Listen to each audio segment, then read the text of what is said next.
Scene. Hi, my name is Sarah. I'm a peer counselor. I am under faculty supervision. I'm going to be a peer counselor to the end of the semester. We can meet once a week for 30 minutes. Everything you say here is confidential. However, there are limits to confidentiality, which are if you say anything that may cause harm to yourself or to others, or if there's imminent danger, I would have to break confidentiality. Do you understand? Yes. Okay. Awesome. How are you today? I'm okay. I mean, I've been through a lot the last couple of months.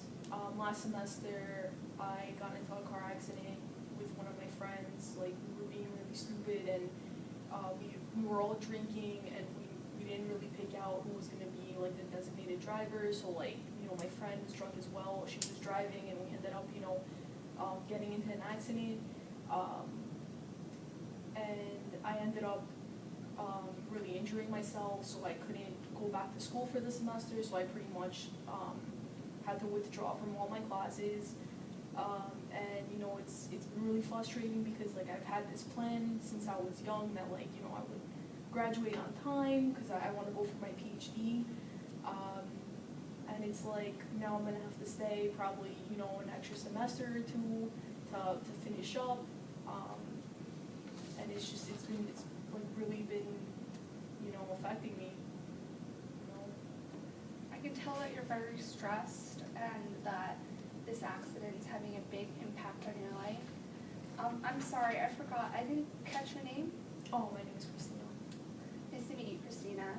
I can tell that this accident has had a large impact on your life, and I can tell that you're very upset because you want to graduate on time, but it's hard because this accident, it has caused you a lot of pain, and you've had to drop your classes last semester. And is that correct? Yes, yeah, you got it right. So it's like I don't know what to do because I don't want to overload myself. I don't want to be taking 6 or 7 classes per semester. I was like so on track. I just had a few more classes to take, and I would have been done. And I could have even graduated a little earlier. But it's like this really held me back now. And it's also hard for me now because I'm also emotionally really upset. My friends were injured as well in the accident. And it's like having that on my mind while also taking 5 classes. It's had a negative effect on me. And I'm trying to get through this semester, but it's like I felt like I needed to talk to someone to let it out because I don't really have anyone at home. And it sucks because I couldn't work either for the semester that we got into the car accident. I was injured, so I couldn't make it to work.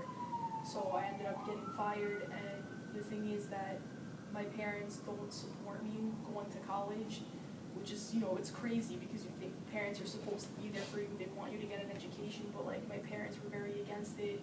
They didn't have the money for me to go to college, so I pretty much had to work in order to save up money to come here.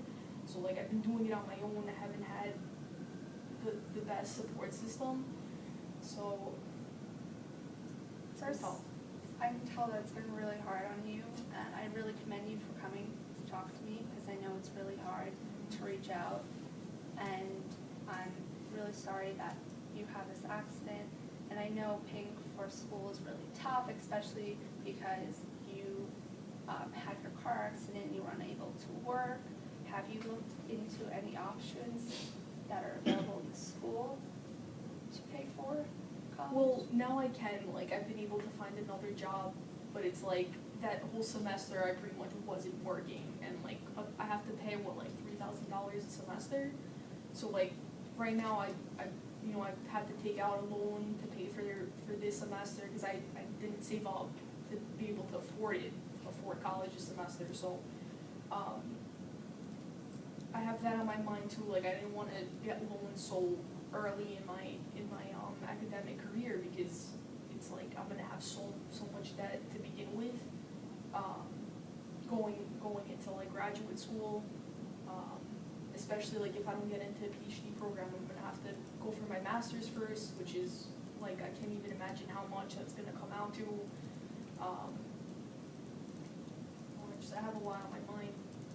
I can tell that you're really stressed and that this is causing you a lot of worry and that a lot of things have been happening to you all at once.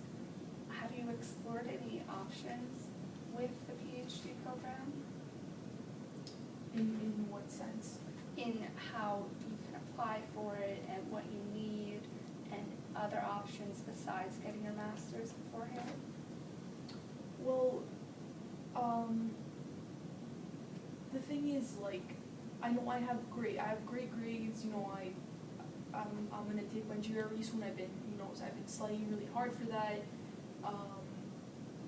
I know I have a good chance of getting in, but it's like, I'm always doubting myself, you know, I'm always telling myself that I'm not good enough and I'm not gonna make it into a PhD program, because it's very competitive. So, it's not really about the options right now, it's more of like how I'm feeling about it, like, you know, my insecurities.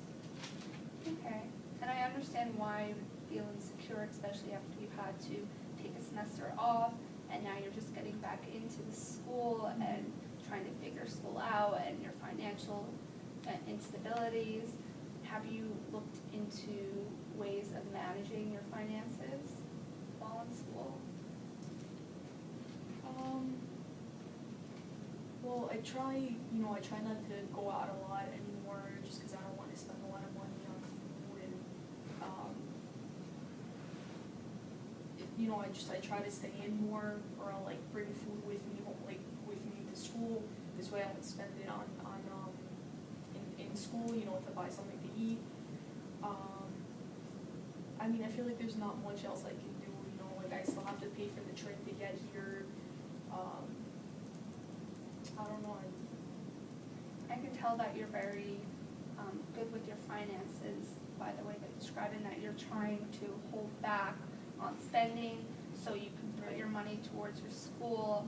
And I can tell that it still stresses you out because you overthink things a lot, and that's what causes your stress. Right, yeah, absolutely. I constantly overthink, you know, everyone has been telling me that, you know, I just, you know, I feel like that's like a part of someone's character, though. I feel like I can't really change that about myself, because I've always been like that. But I know that I'm gonna have to find a way to cope with it. I don't know, something, because I can't keep going like this, you know, like I have to be more confident in myself. I feel like being afraid and being insecure about myself has been really holding me back. I don't know. I can tell that this really upsets you, and you overthinking has caused a lot of pain in your life, and that when you talk about it, you seem to get even more sad because you are overthinking your own overthinking. And have you tried to set any goals towards how you can stop overthinking things and manage your stress? I mean, I've been wanting to, you know, like I've been wanting to find a way to cope with, you know, my insecurities.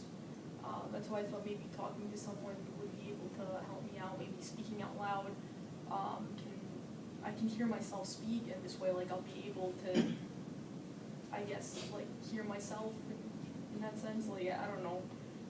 That makes sense. Yeah, like, I'll be able to really learn how to manage my time, because, like, in my head, I don't really think about, oh, I can handle it. I think about, oh, like, I'll never be able to do it. So it's like speaking to you, like, it really seems to be encouraging me to find a way to, you know, really,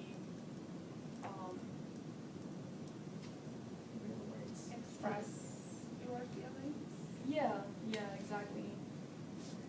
I'm glad that you feel this way, and I'm more than willing to help you create some goals. And can you tell me a little bit more what your schedule looks like? Okay, so I said I'm taking 5 classes. I'm in school Monday through Thursday. So I take 3 classes Monday, Wednesday, and then 2 on Tuesday and Thursday. So on Tuesday and Thursday I get out early, so that's when I go to work, and then I also work on the weekend. So my schedule is pretty hectic, I guess you can say, since I'm taking 5 classes and I'm also working to kind of pay for my loan as well as save up for my next semester now. So I don't know. It's been tough. I can tell that this really makes you feel upset and it causes you a lot of stress. And have you thought about how you can put in time within your busy schedule to study for the GREs and to look into college, future college, your PhD programs that you want to get into? Right, so whenever I have free time, that's pretty much what I do. I understand that I'm going to have to sacrifice my social life a little bit to focus on, obtaining that high score that I want on my GRE. So I'm okay with that. Obviously, I know it's going to be temporary, I've come to terms with, kind of giving up my social life, which is fine. It's just, like you said, I feel like I don't really have time to study either because I'm working and I have school. I'm a full-time student and I'm working full-time. So whenever I have the chance, I kind of take my GRE book with me to train on my way to school and on my way back home. So I kind of study there. And then on the weekends, I don't work really late, so I'll probably stay up a little extra to focus on my studies as well. I still feel like I can't get my schoolwork done as well as be able to study thoroughly for my GRE, so. Okay, I can see that you really are doing a lot and you're trying to put in a lot of time into studying for the GREs and for school. And when you say that you are, you're nervous about your grades and your GRE score, is there any other feelings besides being nervous that you feel? Other than feeling nervous, like you said, I'm very anxious.